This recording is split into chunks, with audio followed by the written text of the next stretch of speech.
usually the cover art on a novel is sometimes only peripherally related to what the novel actually has to say or what it's about. But the the cover for this next novel by Saul Bellow I thought was just perfect. It's a ball of wadded up paper that has writing all over it. And I'll explain why that's appropriate in just a second. It's Saul Bellow's Herzog, and just to talk about my former experiences with Bellow for a minute. I remember reading Henderson the Rain King and Ravelstein, his final novel about Alan Bloom, maybe in my first or second year of college, and thinking that they were sort of pedantic and overly contrived. And I hadn't read anything by him in the last 10 years or so. And then on a fluke, I picked this up. I picked Herzog up in February, wondering if I might have learned how to appreciate him a bit more in the meantime.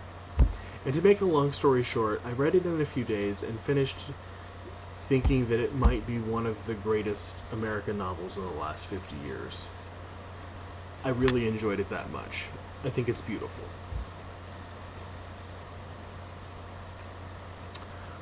It just started raining outside, I'm sorry. Um, Bellow once said, "People don't realize how much they're in the grips of ideas. We live among ideas much more than we live in nature." And Bellow's Moses Herzog, who's the main character in the novel, is really wonderfully illustrative of this. I mean, both Herzog himself and the novel. He's a scholar, Moses is, of 19th century intellectual history, whose interests run from Hegel to, as Bellow says, the state of nature in 17th and 18th century English and French political philosophy, which just happens to be the title of Herzog's only published book. Herzog brims, just overflows with intensity and relentlessness, and also with the power and relevance of ideas. And ideas are how Moses relates to his world.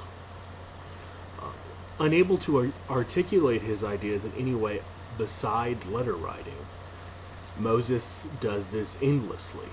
Writes letters to President Eisenhower, his dog, his mother, the long dead philosophers that have consumed a lifetime's worth of his attention, but he never sends them.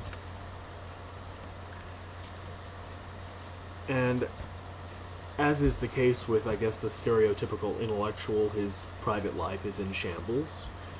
After two failed marriages, the second of which ended with his best friend Valentin Gersbach living with his wife, and a current love affair with a woman named Ramona, which is in ambiguous standing, Herzog decides to escape, but he can't. Everywhere he goes, he's confronted with the world's ugliness.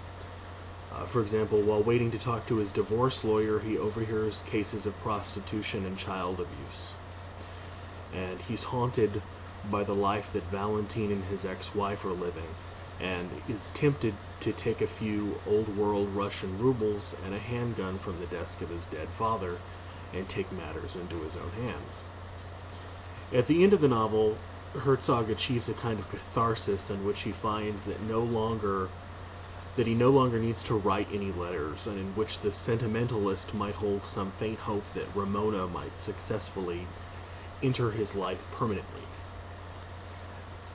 Knowing Herzog, I wouldn't hold my breath, but I was surprised at the degree to which I was rooting for him and hoping that he would find a kind of undiluted happiness that he really deserves in a true and deep way, and under which he wouldn't have to suffer his own constant hyper-scrutiny. This is a wonderful book, like I said, about all the big subjects, capital B, capital S, writing, memory, intellectual and physical displacement, love and its discontents, and obviously philosophy. It seems that not even half the novel, or not even the novel itself, can contain all of its size or all of its subjects. Herzog asks an awful lot of readers, but its rewards are numerous and very pleasurable. If you've never read Bellow before, I would suggest that you read the first 50 pages of Herzog. If you dislike it, don't bother with the rest, because he never eases up and his tone never changes. However, don't make the same mistake I did if you read a couple of his books, think that you're not interested, and then never read him again.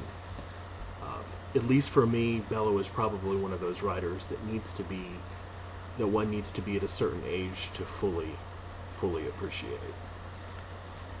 Wonderful novel, brimming with an eccentric protagonist, totally concerned about the world and humanity and ideas and philosophy, and how those ideas can have the power to change our lives. Superb. Saul Bellow's Herzog.